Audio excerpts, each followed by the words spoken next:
UFC 323. I have a pick and a prediction for every single fight on the card. How we doing, everybody? My name is Young Pasty, aka the whitest in the land. Look at that white skin, guys. Ooh-wee. And you heard right, a pick and a prediction for every single fight on the card. One of our last UFC events this year. There's only two left, this one and then next week's. So soak it all in, because we're going to be missing UFC for 6 weeks. Ugh.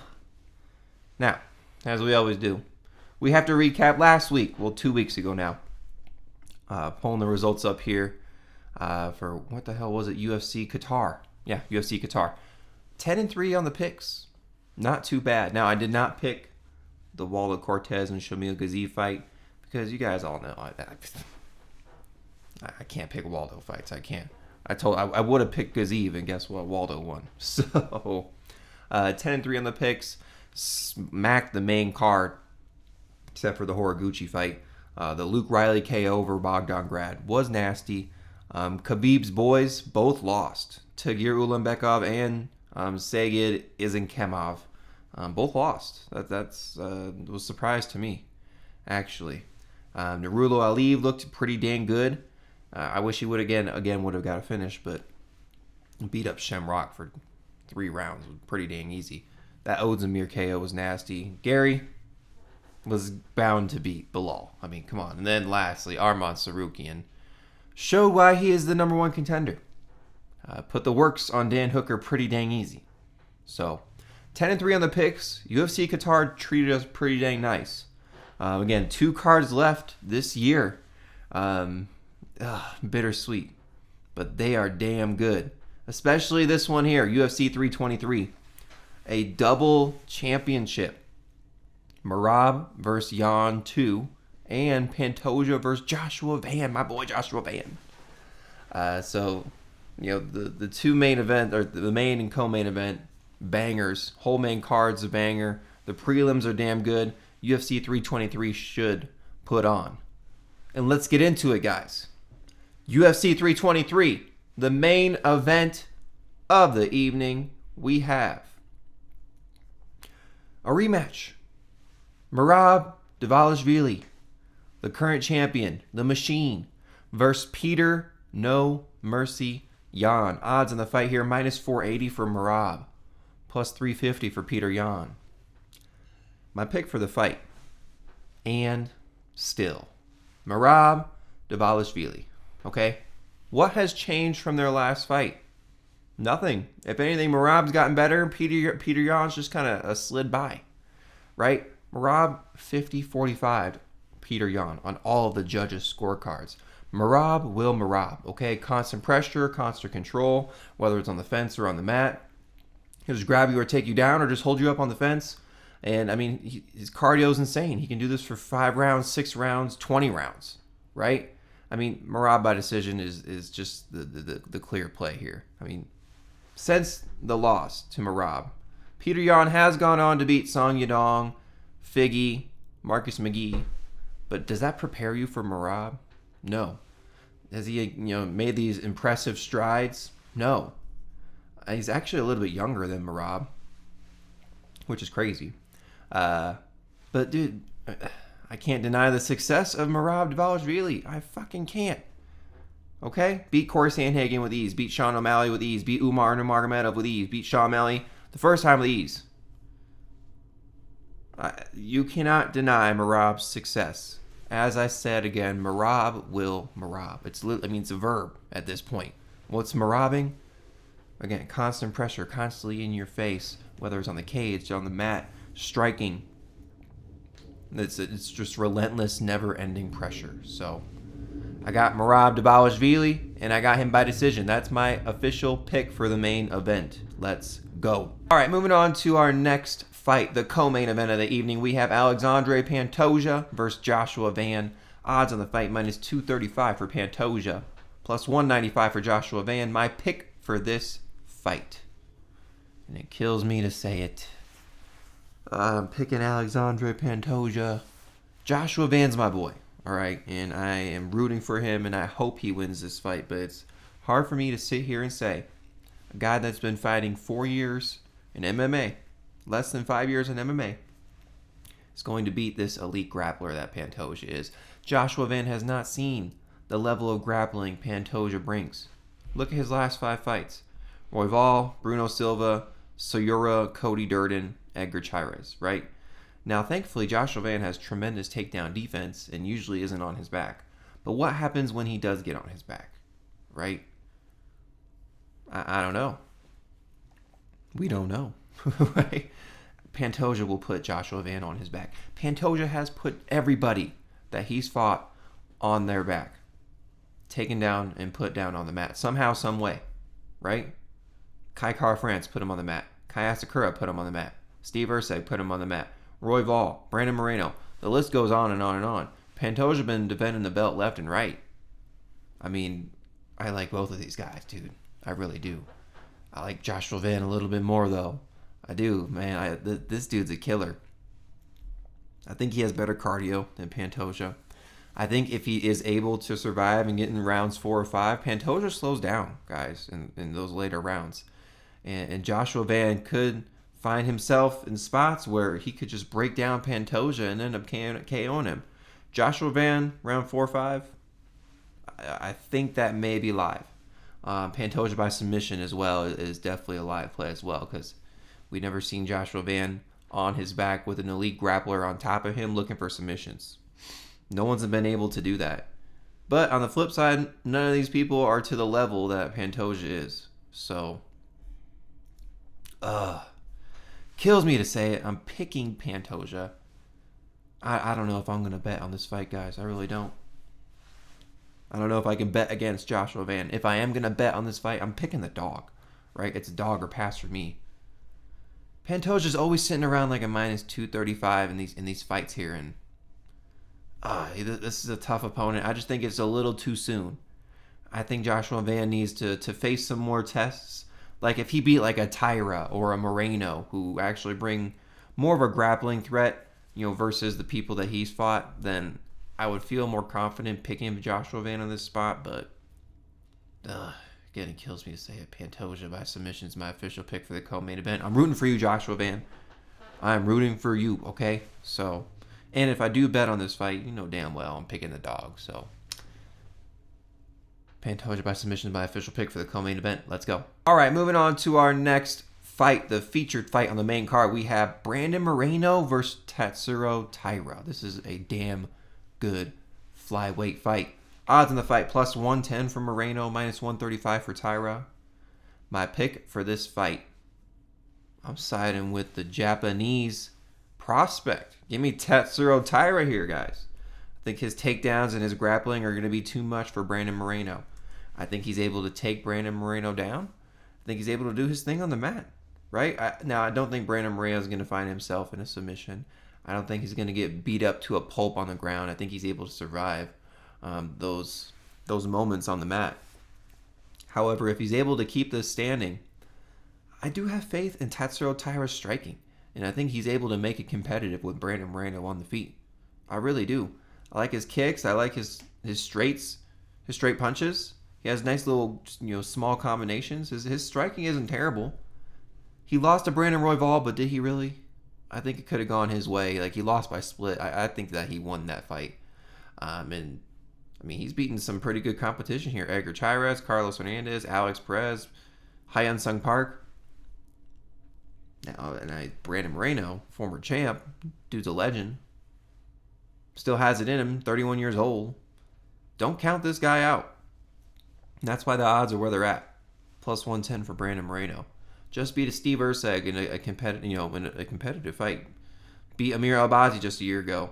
He also lost to Brandon Royval by split. Lost to Pantoja by split. Beat Figgy almost 3 years ago. Brandon Moreno's definitely fighting better competition. For sure. I just think Taira, he's able to take down these people with ease. He finds really good takedowns. And they're strong, too. He's physical. He's explosive. His top control is amazing. If he's able to take you down, he's going to hold you down on the ground. And, this isn't the takedown or bust in the last fight, right? Pantoja, takedown or bust, in my opinion, in that fight. But Taira, he can hold his own on the feet. if it gets there. So I don't necessarily think it's a takedown or bust. He's going to mix in all aspects of fighting. Again, if Brandon Moreno is able to fend off those takedowns, which he damn well could, it's going to be a competitive fight. It will be competitive either way. That's why the odds are almost at a pick 'em here. But I'm going with the new blood here. I'm going with Tatsuro Taira. His grappling and his wrestling are going to be too much for Brandon Moreno to handle. He's going to be able to take Brandon Moreno down, hold him down on the mat, not finish him, but just win minutes. Top control, submission attempts, ground and pound. Taira by decision. That's my official pick for this fight. Let's go. All right, moving on to our next fight. We have Henry Cejudo versus Peyton Talbott. Odds on the fight plus 225 for Henry Cejudo, minus 275 for Peyton Talbott. My pick for this fight, it's going to be Peyton Talbott. Going with the guy who's 11 years younger than Henry Cejudo here. Cejudo's older. He's tough. I just think he's past his time here. Now, if he mimics the same game plan that Barcelos did versus Peyton Talbott, hey, by all means, he can win this fight. But man, the size difference here is absolutely nuts. 5'10 to 5'4, 70-inch reach to 67.5-inch reach. That's probably a little bit bigger, the reach advantage for Peyton Talbott. But in his last fight versus Felipe Lima, I mean, if he was taken down, he was able to get back up. He actually flipped takedown attempts and was able to get takedowns himself. Now, I would say Henry Cejudo is, brings a more, wrestling and grappling threat than Felipe Lima does. Henry Cejudo being an Olympic wrestler, former Olympic wrestler, right? But striking wise on the feet, Peyton Talbott, if he's able to fend off the takedowns, he's just gonna pick apart Cejudo. I just see that big ass head of Cejudo getting hit time after time again. He couldn't get his wrestling going versus Song, and I don't see him doing it versus Peyton Talbott here. I think Peyton Talbott's been improving, taking strides. Like, he knows, obviously, the wrestling and the grappling is coming. You think that he hasn't been preparing for that, right? It's a pay-per-view event. He's had time to prepare for this fight. It's not some short notice fight. I think he's able to fend off these takedown attempts. I think he's able to keep himself off of the fence. Keep, strike at space. And I don't know. I mean, Cejudo's tough. I don't think he's going to knock him out, but he's definitely going to get some nice, clean shots in and probably, ride his way to a decision win. So I got Peyton Talbott, and I got him winning by decision. That's my official pick for this fight. Let's go. All right, moving on to our next fight. This one's interesting, guys. We have Jan Blachowicz versus Bogdan Guskov. Odds on the fight here: minus 135 for Jan, plus 110 for Bogdan. This one was really tricky. This one really was. A lot of actually tricky fights to pick here on this card. My pick for the fight, I'm going with this 42-year-old Jan Blachowicz. Even though his track record lately really has not looked the best. Loss, draw, win, loss in his last 5. Now, his losses, can you give him too much grief? Carlos Ulberg, Alex Pereira, Glover Teixeira 4 years ago. He beat Rakic. Draw with Magomed Ankalaev. Split loss versus Alex Pereira, which was a boring fight. And that Carlos Ulberg fight was kind of boring too. Bogdan Guskov ain't going to bring a boring fight, right? He's going to come forward. Like, he's not going to be all technical, working his way through, making his reads. No, he's going to go in there crazy like a madman and try and beat your face off. Oh my gosh. Jan's almost 43 years old. Bogdan is 10 years younger than him. Now, am I convincing myself out of this? Because I like Bogdan Guskov. He's aggressive. He has heart, constantly pressuring. Wild and reckless, which is good and bad for him at times. Powerful. Ooh. Bless me. Thank you. So, I don't know. I really don't know. This one is definitely a pass for me on the betting side of things. But how I envisioned and why I picked Jan Blachowicz winning, I think he's able to grapple. I think he's able to cage push with Guskov. Like, I think he's able to nullify Guskov's power by holding him up against the fence, attempting takedowns, not really getting them, avoiding a lot of shots. I think he might be able to ride his way out to a decision. I don't know. I really don't say this with a lot of confidence. I like Guskov as a fighter. I'm rooting for Guskov, to be honest with you. So, I don't know. Take this pick with a grain of salt. I'm not really too confident in it. Had to pick somebody. If I was betting on the fight, I'd bet on Bogdan Guskov. But I don't trust the cardio. Inexperienced. I mean, gosh. Jan Blachowicz is fighting champions. Bogdan Guskov is fighting fucking Billy Elikana, Ryan Spann, Zach Pagua. You know what I mean? This is a different level here. So, but I mean, I guess on the flip side, light heavyweight, you know, it doesn't take too much to, you know, work your way up. I don't know. This is the thing, right? Bogdan Guskov's ranked like 11th. Jan's ranked 5th. You're going to tell me Guskov's going to jump all these other people? Let me pull up the light heavyweight rankings for UFC. So Guskov's ranked 11th. Jan's ranked 5th. So Guskov's just going to jump Rakic, Ozdemir, who he lost to, Reyes, Mirzakhanov, and Jamal Hill. No. And if somehow, some way he does win this fight, jumps up to the 5th ranked fighter here, he's going to have to fight down because all those other people, other than Jamal Hill, are probably beating Bogdan Guskov. I'm not going to lie. Maybe not Rakic. I mean, he's kind of a little washed and cooked at this point too. It's just a matter of, is Jan Blachowicz cooked or not? I'm sure the power is still there in some point, in some way. But, you know, Bogdan Guskov's not going to fight like Alex Pereira or Carlos Ulberg. He's just going to come in there crazy. So, we'll take Jan Blachowicz by decision.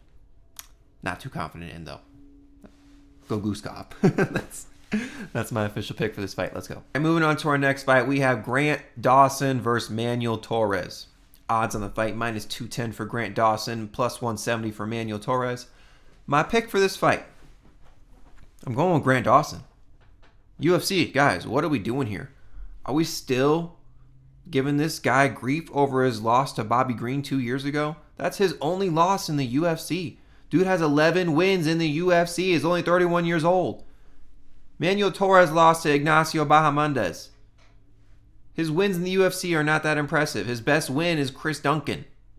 You know what I mean? Okay, you beat Drew Dober. I mean, that's an old, washed Drew Dober at this point. You beat Nicholas Mota. That's not very hard. Frank Camacho, who the fuck's that guy? Grant Dawson's getting disrespected here, guys. Manuel Torres is round 1 or bust. If it gets out of round 1, it's Grant Dawson all day. But honestly, Grant Dawson should be able to finish Manuel Torres in round 1. He just has to avoid those big shots. He's going to be able to take Manuel Torres down to the ground and go to work. All right, that's Grant Dawson's world.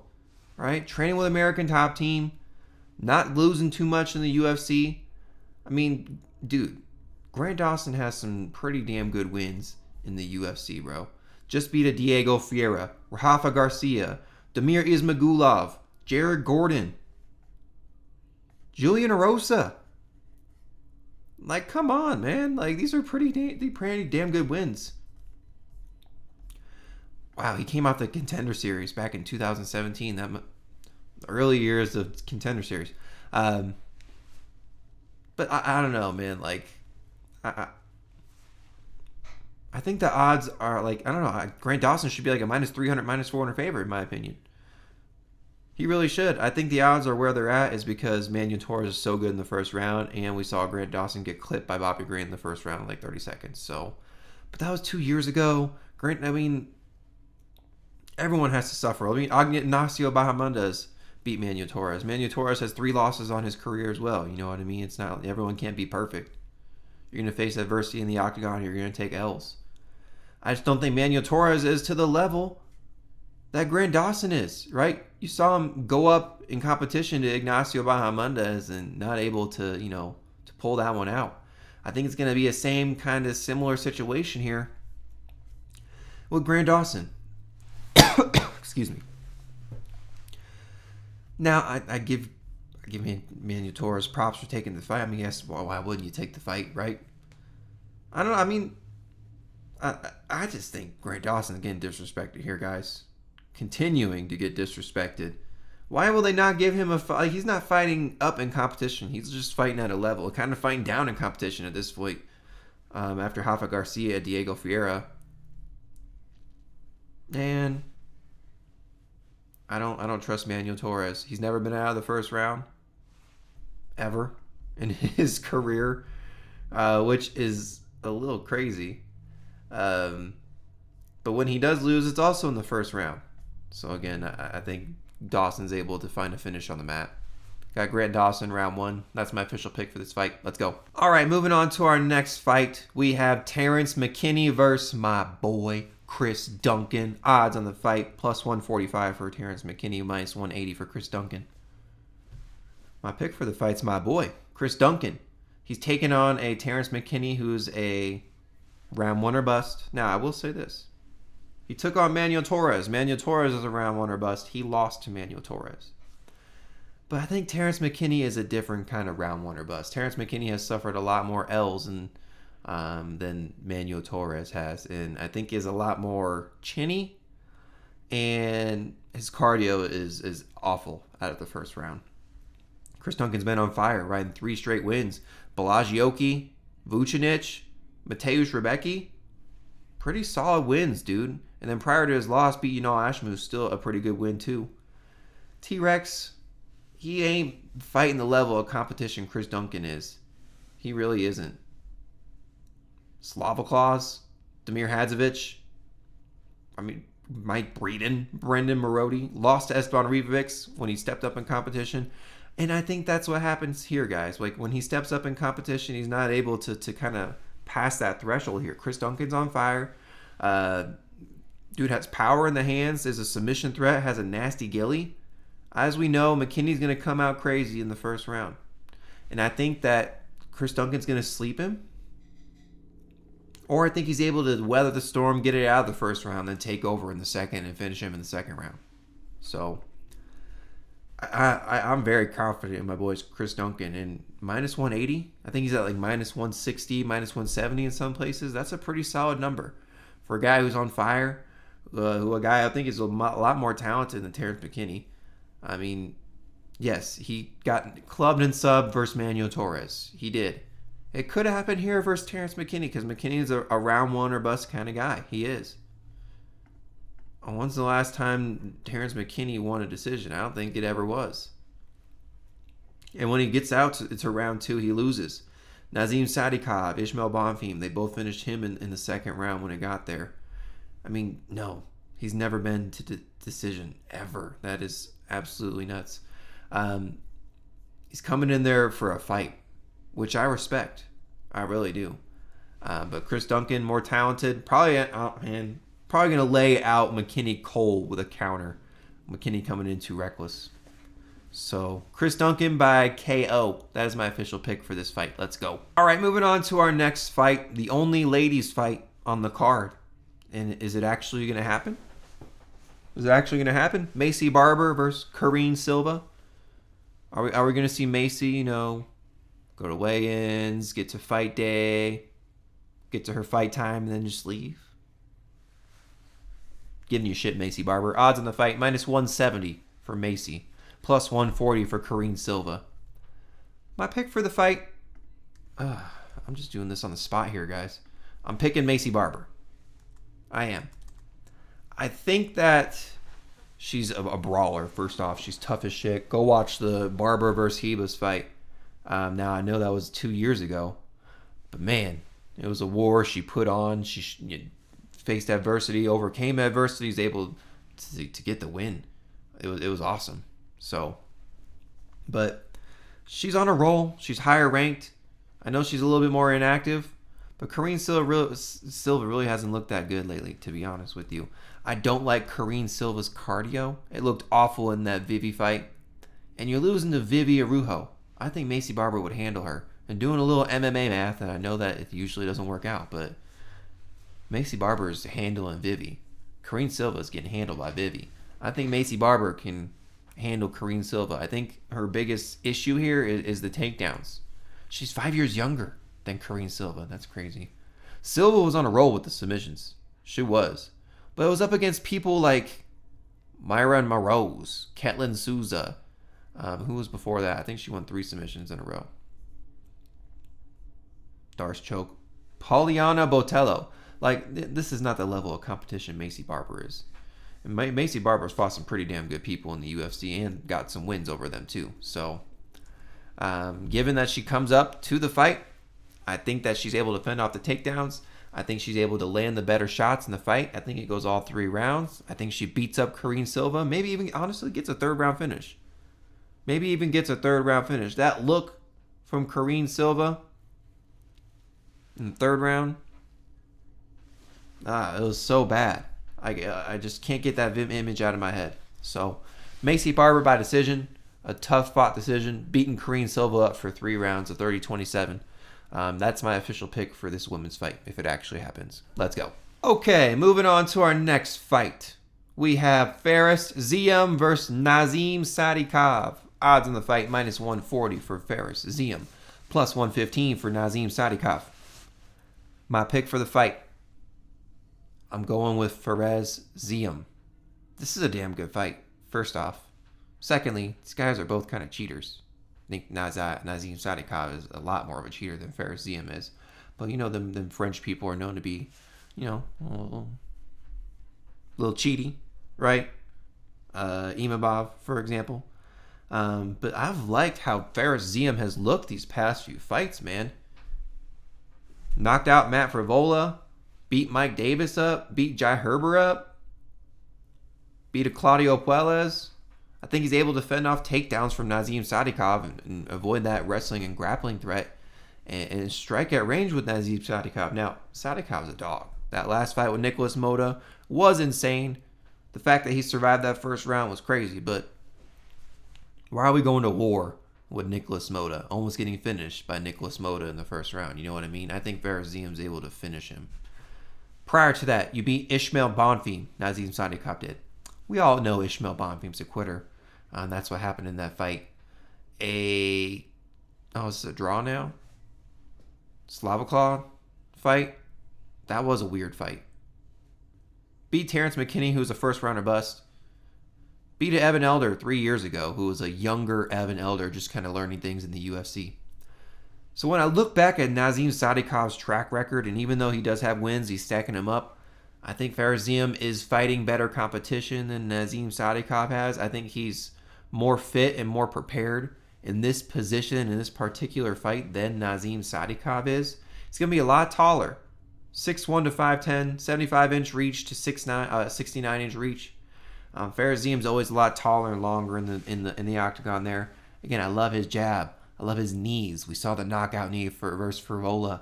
Nazim Sadykhov's very hittable, and he'll just keep eating the shots, even though he just kind of keeps moving forward and in your face. Fares Ziam is going to be able to pick him apart from range. He really just needs to avoid the cage push, the wrestling, the takedowns, the grappling. Like, that's not Fares Ziam's game. He likes to strike. And I think he's able to put on. Oh, man. It was on the tip of my tongue. I'm just going to say it. I think it's possible. I think it's live. Fares Ziam by knockout over Nazim Sadykhov. I really do think it's live because we saw Sadykhov almost get knocked out by Nicholas Mota just 5 months ago here. Fares Ziam, I think, oh my gosh, I think he can find the shot with Nazim Sadykhov. I think that his body shots and his body work can add up more over Nazim Sadykhov than Nicholas Mota's did. And that jab, that constant jab, I don't know. I just see him hitting him with like a 1-2. And that 2 just lays Nazim Sadykhov flat on the ground. So, Fares Ziam by KO. That's my official pick for this fight. Let's go. All right, moving on to the next fight. We have Marvin Vettori versus Bruno Ferreira. Odds on the fight, -115 for Marvin Vettori, -105 for Bruno Ferreira. My pick for the fight, I'm going with Marvin Vettori here, guys. And his track record has not looked very good. I'm looking at it right now. I'm like, dang, you are 1-4 in your last 5. But Bruno Ferreira, you're kind of stepping down here in competition. Let's give Marvin Vettori a little bit of slack, right? He's fighting the best guys here in the UFC. Whitaker, Cannonier, Dolidze, Brendan Allen. All those people are beating Bruno Ferreira, okay? Let's be honest. They are. Beat Roman Dolidze once, but then lost to him in the rematch. Bruno Ferreira just fought Jackson McVeigh. Like, that is a big jump from, fighting Brendan Allen and Marvin Vettori. Bruno Ferreira fighting Jackson McVeigh. It's a huge jump, right? Bruno Ferreira lost to Abu Magomedov when he jumped up in that level of competition, wasn't able to secure the win. He's a fun fighter, right? And I think he's pretty good. What's his UFC record? Excuse me, sorry. What the fuck? He beat Gregory Rodriguez? Wow, that was just 2 years ago. Now, when you put it like that, no, I'm kidding. 1, 2, 3, 4, 5. 5-2 in the UFC. That's pretty damn good. Ugh. 1 year older than Marvin Vettori? That's a little crazy. Bruno's always a smaller fighter. I think Marvin Vettori is able to put that pace on him, use that UFC experience, that grit. He's really hungry for a win. Do you think he wants to keep losing? Probably not.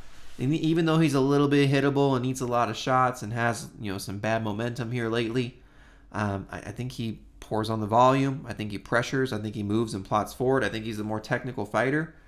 Bruno Ferreira has a nice overhand, has extreme KO power. The uppercut's deadly too. Good heavy kicks. Oh, the subs are live too from Bruno Ferreira as well. Dancing around the octagon, switching stances a lot. But the cardio out of the first round from Bruno Ferreira, not the best, right? Had trouble with people that are taller than him in the past. Marvin Vettori's taller than him. Again, I think Vettori's experience will show here and guide him to victory. Like, Ferreira's key or path to victory is a knockout. You're not knocking out Marvin Vettori. I really don't think so. If Brendan Allen, Dolidze, and Cannonier aren't knocking out Vettori, Bruno Ferreira, I don't think you are. So we got Marvin Vettori. We'll take him by decision. That's my official pick for this fight. I think the grit will show here. And he's able to outclass Bruno Ferreira. So yeah, Vettori by decision. That's my official pick for this fight. Let's go. Moving on to our next fight, we have Edson Barboza versus Jalen Turner. The return. Odds of the fight. Now, the return's not his nickname, by the way. The return, is he retired and is coming out of retirement. Odds on the fight. Plus 220 for Edson Barboza. Minus 270 for Jalen Turner. My pick for this fight. I'm rolling with Edson Barboza here, guys. God damn it. All right, moving on to our next fight. We have Edson Barboza versus Jalen Turner. Odds on the fight plus 220 for Edson Barboza, minus 270 for Jalen Turner. My pick for this fight. I'm going with Edson Barboza. I think he spoils Jalen Turner's return to the UFC. Jalen Turner, at 30 years old, retires from the UFC and now is back. For some odd reason, left the sport because he fell out of love with it. But now all of a sudden you fell back in love with it? Now, I'm not giving you grief for coming back. Not too much grief. God damn it. What am I saying? All right, moving on to our next fight. We have Edson Barboza versus Jalen Turner. Odds on the fight plus 220 for Edson Barboza, minus 270 for Jalen Turner. My pick for the fight. I'm rolling with the underdog. Upset alert. Give me Edson Barboza. I think he spoils Jalen Turner's return to the UFC. Yeah, Jalen Turner, if you didn't know, he retired at just 30 years old and now is coming back to the UFC. He fell out of love with fighting and now is suddenly back. I think he's just kind of back for a paycheck, which, look, do what you got to do, right? If you're back for a paycheck, if money motivates you, then by all means, come back to the UFC, but he's 1-4 in his last 5. He was not looking too hot. Edson Barboza, and yes, I know he's 9 years older than Jalen Turner, but I think he just has more grit. I think he has more will. I think he wants to win more than Jalen Turner does. I don't trust Jalen Turner coming back. I really don't. This is a big kind of fade on Jalen Turner here. Got finished by Ignacio. Got finished by Renato Moicano. You beat Bobby Green. Lost to Dan Hooker. Lost to Gamrot. He was fighting with some pretty good guys. But if you go back and look at it, I mean, his win streak really wasn't that good. Josh Kulabau, Earl Smedich, Jamie Merlarkey, Brad Riddle, Brock Weaver. Is that anything to brag about? And then when you get to the upper level here on the flip side, right? Gamrot, Hooker, Moicano, Bahamondes. When you actually go up against some good fighters here and you face adversity, you get either finished or lose the fight. Again, I'm not knocking you, Jalen Turner. You're coming back for the money. Okay, cool, respect. Coming back for a paycheck here. But I think Edson Barboza has more grit. I think he has more will to win. All right? He's has better cardio, in my opinion. Fighting 5 rounds versus 3 rounds. Jalen Turner never been in a 5-round fight. Has he? Actually, let me look. Maybe once. No, bro never went 5 rounds. Okay, what am I saying? Jalen Turner never been 5 rounds. I think Edson Barboza has, the cardio edge here. And yeah, he lost to Drakkar Klose 3 months ago. I think Drakkar Klose would beat Jalen Turner. Yeah, you lost to Lerone Murphy. That's high-level competition here, guys. That's a title contender. Jalen Turner's losing to Lerone Murphy, too. But he beat Yusuf 2 years ago when Yusuf was on fire. He beat Billy Quarantillo 2 years ago with a nasty knockout. I think Edson Barboza still has a little bit left in the tank. I think he's able to outvet Jalen Turner. I think he has more will to win. I don't trust Jalen Turner coming back to the UFC. That's what it really boils down to, guys. I don't. So, prove it to me, Jalen Turner. They're giving you kind of a winnable fight in an older fighter here on his kind of way out in the UFC. He's 24-13, you know what I mean? But on the flip side, Jalen Turner's 14-9, almost nearing freaking 500. So, Edson Barboza, by decision. That's my official pick for this fight. Let's go. All right, moving on to our next fight. We have Ivo Aslan versus Iwo Baranowski. Ibo versus Iwo. Odds on the fight here. Plus 170 for Ibo. Minus 210 for Iwo. I'm having too much fun with this, guys. My pick for the fight is Iwo Baranowski. I know he's only 6-0 in his MMA career, but he has 2 submission wins. And that little bit of grappling or wrestling experience is enough for me to say, okay, you can beat Ivo Aslan. Ivo Aslan sucks. He's just a power puncher. If you have any sense of grappling or wrestling and you use it, you're going to be able to take down Ivo Aslan. You're going to be able to hold him down on the ground and either submit him or finish him on the ground. Okay? Or just ride that shit out to a decision. Ian Kutaleba submitted him with ease. Biljana Kaina beat him up for 3 rounds on the ground with ease just 4 months ago. And I don't think he's made all these strides and improvements in the last 4 months to, go up against anybody, to be honest with you, with UFC level, talent and that little bit of grappling or wrestling. Iwo has it. Iwo also has power in the hands too, just coming off of like a 30-second knockout on Dana White Contender Series. Honestly, beats the crap out of everybody. Beats the crap out of everybody.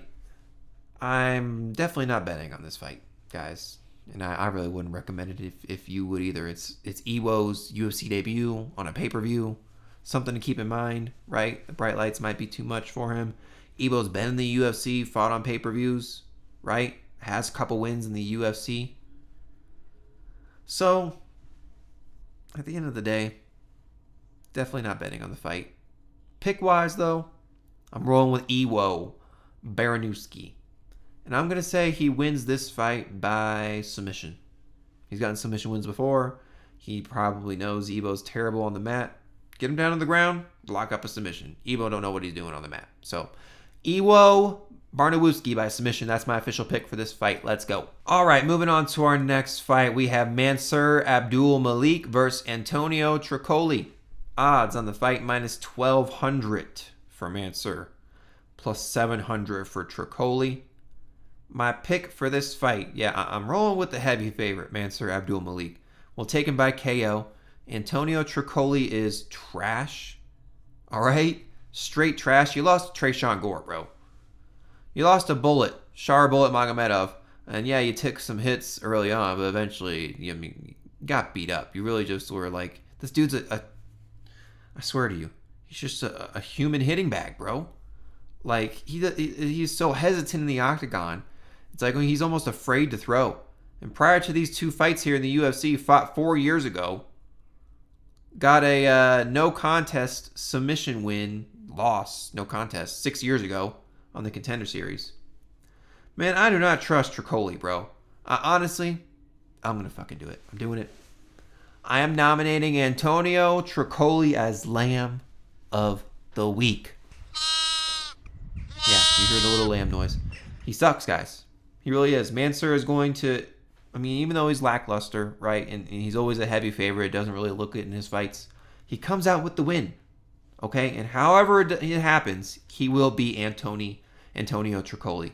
I envision he's probably going to find a knockout, probably load up on some body shots, and then hit him clean with one in the jaw. So, Mansur by KO is my official pick for this fight. Definitely not betting on this fight. But that's my official pick. Let's go. All right, moving on to the last fight we're breaking down, but the first fight of the night, and honestly, a solid one to start us off. We have Muhammad Naimov versus Myron Santos. Odds in the fight plus 205 for Naimov, minus 250 for Santos. My pick for this fight, I'm going to roll with Myron Santos for the pick. But I've been staring at my Muhammad Naimov at plus 200 and getting bigger and bigger. And I'm kind of like, why? Right? Like, Muhammad Naimov has looked damn good in the UFC. He beat fucking Nathaniel Wood. That's a damn good win to have in the UFC. If Naimov is able to take you down, it's hard to get back up. We've seen Santos taken down in the UFC. Now he's been able to get back up, face adversity, get these wins. Like, what's the disrespect for Naimov? Yeah, he lost to Felipe Lima, got submitted. But Felipe Lima has shown he's pretty damn good, right? Why? Why is Naimov plus 200? Someone can explain it to me, let me know. But yeah, the pick is Santos. I think he's able to fend off the takedowns, strike at range, and win a decision win. Honestly, might even be able to knock out Naimov in the third round. He just beat Sadiq Yusuff. He beat the crap out of him for 3 rounds. 30-27 him. Looked damn good doing it. It's crazy because from that Francis Marshall fight to that fight, like, he just showed massive improvements in those 2 months. Like, I don't know what happened there, but looked damn good. Coming here again, fighting on a pay-per-view to start the card off. Can he get it done over an OV from Tajikistan, who is a pretty damn good grappler, and if he gets you to the ground, it's hard to get back up? I think so. I think he's able to fend off these takedowns. He's able to sprawl very nicely. He's very long and lanky and rangy and big and strong. And like he may just able to like just out physical Muhammad Naimov and just fend off the takedowns that way, but just kind of like pushing him off of him. Kicks are nice. Gotta watch out for the kicks though from Santos. But man, I'm rolling with the 25-year-old. I'm rolling with the youth. I think he can get it done here. Now, again, betting wise, minus 250 for Myron Santos. I could not put him in a parlay or back him at that number. I really can't because his wins don't really show me enough. Yeah, you beat Sadiq Yusuff, but like coming off layoff, injuries, didn't really look the best, you know. Muhammad Naimov stacking up wins in the UFC. But beating Nathaniel Wood, it's a really good check mark to have, right, on your UFC career record. Yeah, Santos by decision. That's my official pick. Dog or pass in the betting scheme of things. Muhammad Naimov gets to like plus 300. Might have to sprinkle a little half unit on it or something. But yeah, Santos by decision. That's my official pick for this opener. Let's go. All right, guys. As promised, a pick and a prediction for every single fight on the card. 14 fights. Will all of them stay? Probably not. As you know, wild stuff always happens during fight week. I'm sure someone will miss weight, someone will get sick, someone will pull out, something will happen. But 14 fights as it stands. I'm super excited, though. The main card is lit. The prelims are lit. The early prelims are also lit. Now, if you made it this far, appreciate you watching. If you could, for me, click that subscribe button. We are on the road to 400 subscribers. We're at 361. It would be awesome if we can make it by the end of the year here. We've been hot, guys. I'm not gonna lie. We've been hot around here. Okay, 4 straight weeks of profit on the bet. The picks are slapping like crazy. So yeah, if you could do me a favor, click that subscribe button for all that free content and winners I've been giving you lately. I would greatly appreciate it. Let's move this great momentum we've been having into this week for UFC 323. Super excited for this one. One of our last cards of the year. Don't cry. It'll be great. And we'll be back again next week, and then we'll cry. So, Young Pasty, whitest in the land. Out. Let's go.